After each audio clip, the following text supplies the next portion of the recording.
Krerët e AAK-s dhe nismës dolën sot në një konferencë ku folën për gjendjen aktuale në vend. Gjatë konferencës Haradinaj u kërkoi institucioneve të mirën me tema tjera më të rëndësishme dhe të mos eksperimentojnë me asociacionin e demarkacionin.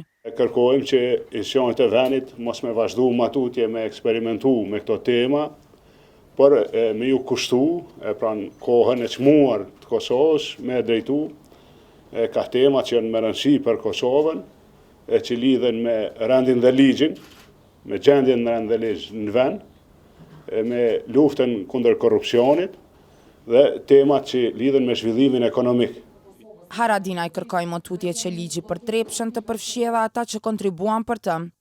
Rezultati i punës opozitare edhe i kundërshtimit një çështje të tillë, më në fund kemi një zgjidhje për trepshën, pra me ligjin, por ligji po ashtu nuk mundet me anashkalu kontribus në dekada për trepshën.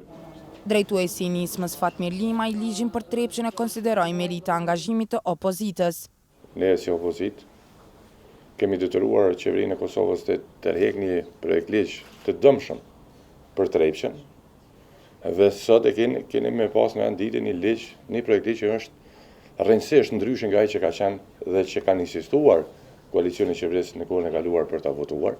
Ndërsa Ramush Haradinaj tha se asociacioni dhe demarkacioni janë dy produkte të qeverisë, ndërsa opozita sipas Haradinaj ka shpëtuar Kosovën nga dy rreziqe.